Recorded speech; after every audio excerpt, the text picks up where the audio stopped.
Hey everybody, it's Ragged07 with you. It's the 31st of July and it is 3:14 p.m. Sorry, I was just looking at something. I thought somebody was messaging me and I was about to say, you know what? You can wait. Unless you're dying and then you would call and I mean, really, can't be that important. But nobody is texting me. Um I'm not a big chatter. I don't like to chat much. I chat with very few people. Um, as I get older, I don't like to type, and I don't want to get like the dragon natural speak, which I do have. But I don't want to use that for chat because if you're like period, comma, colon, exclamation point, send, enter. I mean, it's just not fun. So I would much rather just do vlogs.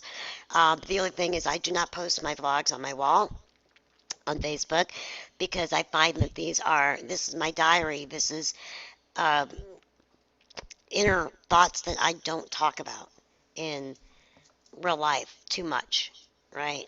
Um, or somebody would say, "Oh, you got that all wrong," like a family member, um, and I just don't want that.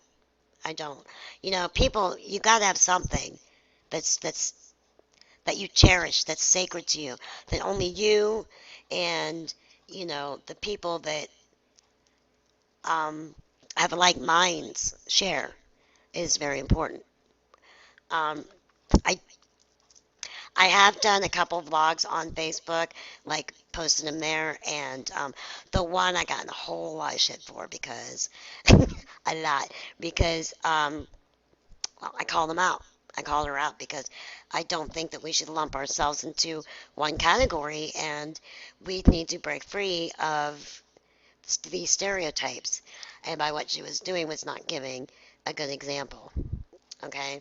Um, so, in about 15 minutes worth of words, I let her know. And other people know that you can't do that, If I looked at myself and said, well, I can only have this kind of friend or that kind of friend, wow, what a pathetic life I would have led, you know? Um, but I went to a regular public school and I hated it just like any other kid would have. Went to dances, mostly in junior high school. We went to the dances because the high school dances were really stupid because the older kids like the seniors or whatever would get drunk and just ruin it. We still just wanted to dance and they were like getting totally piss faced and no, I don't want to deal with that at the time. I'm really like I don't like to deal with drunk people, like overly drunk, you know happy is one thing but stupid is another. Can you stand up on your own? That's the question. Uh, are you going to trip over everything? Don't schmooze me. I hate that. Don't schmooze. Um, there is, certain times in your life where you remember things from your childhood. And this is what I'm going to talk to you guys about. I think this is probably a good idea because the other stuff is just too heavy, and I don't want to add more problems to people's psyche that they already have. But because it was a what if question, and I think I'm going to say that. Maybe I'll do that tomorrow morning. Anyway, um, okay. When you're a child, and did anybody have imaginary friends? Well, please comment if you did, whatever. Well, you still might. Who knows? Um, I did not have childhood friends, but I'm talking about imaginary friends. Sorry, imaginary friends, and I actually I did have one. Um, I have the ability. I'm very as you can ask any of my close friends. I can give any scenario, okay, and just go on and on and on and get you to think that it's a real deal, you know. Um, it, it's like, can you imagine if that's how I started, you know? But it's just like fantasy. It's not, it's nothing heavy or anything like that. But when I was a kid, I had a place that I went to in my mind.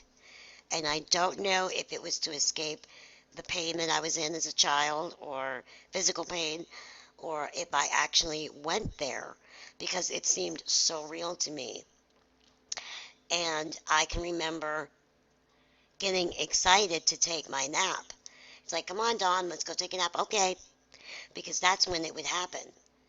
And it was almost like a trance state. And these people, they were people, um, were either my guardian angels. I feel nothing that they were evil. Nothing. You ever see that one? Oh my gosh. I think it's I can't remember. I think it's called The Haunted or something. And they show like ghost stories and stuff. And this one little kid had this quote imaginary friend called Mr. Man, and he ended up to be a demon. And Mr. Man wants me to slit your throat. That kind of stuff. Sick, just sick. Um, but no, it was nothing like that. No, no, these were really nice people. It felt like I was like in another world. And it was like in the woods. And there was this little green house. It was like a cottage, It's kind of like one of those little tiny houses like they have nowadays. But it was green, like kind of like a darker olive color green. Um, and there was usually, I remember one friend in specific. Blah, blah, got tongue tied. And for all intents and purposes, if he was on this planet, people would think he was gay. Really. He was very flamboyant, very fun. Let's do this, let's do this. And, they were all things that I could do to get. I was not in my body, folks. I went there and he was just so nice. Maybe he was my guardian angel. I don't know. But I remember calling him Tulips. Don't ask me why. He had to have been. Like, maybe he's one of my gay friends today. I don't know. But there was just something very unique about this guy. And he was so bright. I mean, he was just very smart and told me things that he was always happy and excited about things, you know. And wow. Okay. I just had an idea, but I'm not going to go into that. What was that? Did you guys hear that? Weird. Okay. Oh, I see what that was. Okay. So anyways, it was just, we had a lot of fun together. And it was just like running through the woods or sitting around talking or whatever. Um, but the last time that I went on one of my adventures, and I'm talking like this is stuff that happened before I was 5 years old, okay? And I know this because my mom and I were living with my grandparents at the time, and I remember it so vividly. It's crazy. I mean, I even remember laying in the bed and going into this place, and I was not asleep. And I wanted to tell everybody what happened, but I knew they would think I was crazy, because I was always telling, like stories like, I'm one of these people, imagine this, or what if that, that kind of thing. And was it my imagination going wild or what? I don't know. But the last time, they were all there, and I wasn't allowed to go back in the house, okay? And I was like, okay, so, and everybody just seemed very somber in a way. And they were like, you can't do this anymore. I'm like, what? You can't do this anymore. Well, um, okay. And they just said, we love you and you're going to have a great life. And we would be together again. Um, because of the nature of my disability, perhaps these were people that had not yet been born yet. But I knew while I was wherever in transit, I don't know. Um, it was so cool. And I do remember that there was no physical restrictions on me. None. I was running around and everything. And I was older than what I really was. Um, it was like I was like a teenager, like maybe early teens. And I had no idea what it was like to run, you know. I was usually flat on my back, healing a bone. Um, but it's nothing to feel sorry about, okay?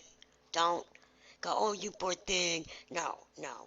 Because I'll tell you something, that shaped exactly who I am today, okay? I do not regret being born this way. I do not regret never taking a step in my life. Um, I regret some of my actions, but I think anybody does. Everybody does. And so that's kind of weird that we do that, but it's part of the learning experience. And um, so let me know if you guys have ever had this as a kid. As an adult, no, I don't. But like I said, I could write a book, and if I had better grammar and writing skills, so to speak, I probably could write a heck of a good book. I have the imagination for it, and but I can't go to places like I used to go to when I was very young. So that is my story, and I will talk to you guys, I'm hoping, tomorrow morning. God bless you. I love you. Be good. Be nice to each other. Peace be with you. Bye bye.